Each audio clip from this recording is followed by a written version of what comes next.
Olá, vamos para mais uma aula da Fátima, aula de Química. Hoje nós vamos aprender mais duas funções orgânicas. Éter, que é uma função orgânica oxigenada. E como que a gente reconhece um éter? Então, o éter, ele sempre vai apresentar um átomo de oxigênio ligado a radicais. Então, o éter, ele é uma cadeia heterogênea, por ter um heteroátomo entre os átomos de carbono.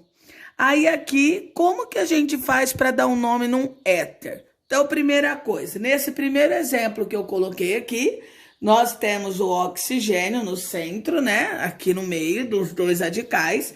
Vamos ver quantos carbonos eu tenho à direita e quantos eu tenho à esquerda. À direita, eu tenho 3 carbonos. À esquerda, eu tenho 2 carbonos. Então, sempre que a gente for dar um nome a um éter e a quantidade de carbonos for diferente de um lado e do outro, eu começo sempre pela menor parte.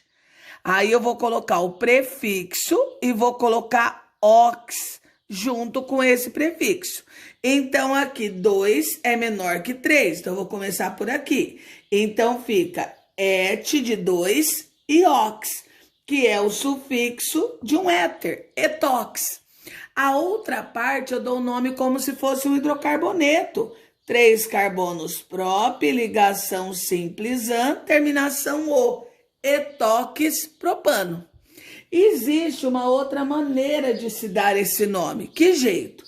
Coloca-se a palavra éter e dá um nome nos radicais por ordem alfabética. Então, aqui eu tenho etil e aqui propil.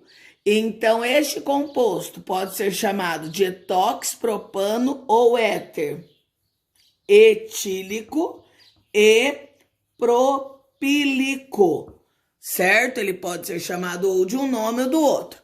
Vamos para o segundo exemplo? No segundo exemplo, eu tenho um éter, né? Oxigênio entre radicais. Eu tenho 2 carbonos à esquerda e 2 carbonos à direita. Então, por qual dos dois lados que eu começo? Pelo lado que eu quiser. Porque como a quantidade é igual, tanto faz. Mas lembrando, a primeira parte sempre vai terminar com ox. Então, 2 carbonos et, terminação ox, etox.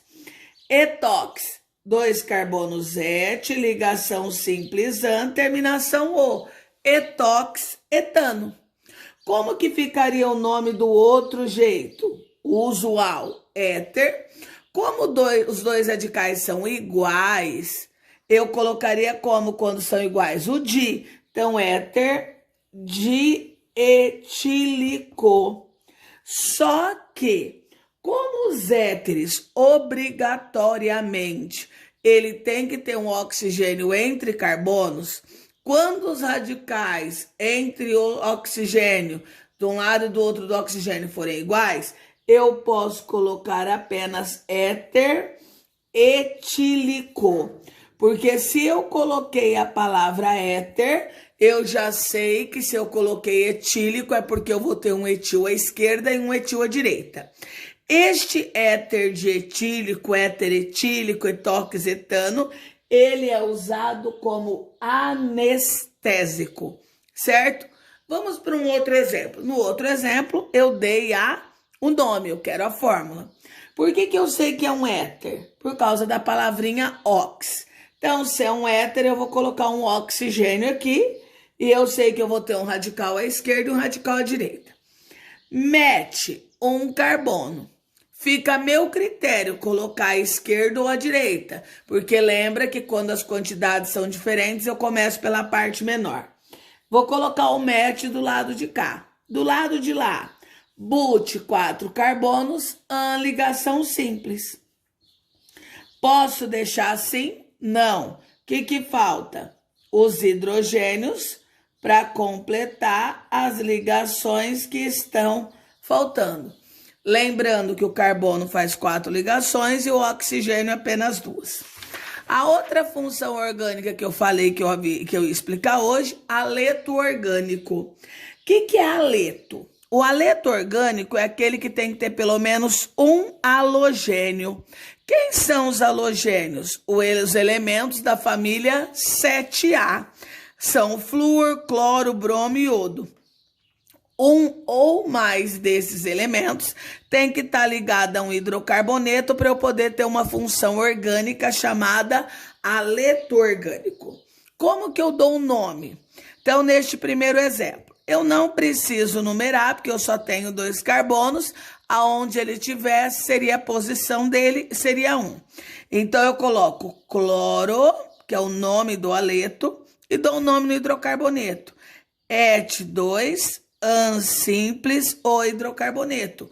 Cloroetano, certo? Também poderia ser colocado o nome usando o nome do ânion do cloro. Como é o nome desse ânion? Cloreto. Então, poderia ser colocado também cloreto de etila, que é o nome do radical. Lembrando, ó, flúor, cloro, bromo e iodo, como eu já disse, são elementos da família 7A, então tem 7 elétrons da camada de valência, só falta um para ficar estável, por isso que eles só fazem uma ligação. O nome do ânion flúor, fluoreto, do cloro, cloreto, do bromo, brometo e do iodo, iodeto, certo? Neste segundo exemplo, eu tenho o radical metil e o bromo. Eu vou começar a numerar da direita para a esquerda, porque o bromo está mais perto desta extremidade. Então, como que vai ficar o nome? 2-bromo. Por que que eu coloquei o bromo primeiro? Porque a ordem alfabética, o bromo vem antes do metil. 3-metil. Aí eu vou dar o nome na cadeia principal. 4 carbonos but, ligação simples terminação O. Aqui eu coloquei o triclorometano. Triclorometano. Metano, 1 carbono. Sei que esse carbono vai ter que fazer 4 ligações. O que é tricloro? Tri é 3, então eu tenho que ligar 3 cloros a este carbono. E falta uma ligação. Quem vai estabilizar? O hidrogênio. O triclorometano, ele é mais conhecido como clorofórmio e ele é usado como solvente em laboratórios. Tchau, até a próxima aula.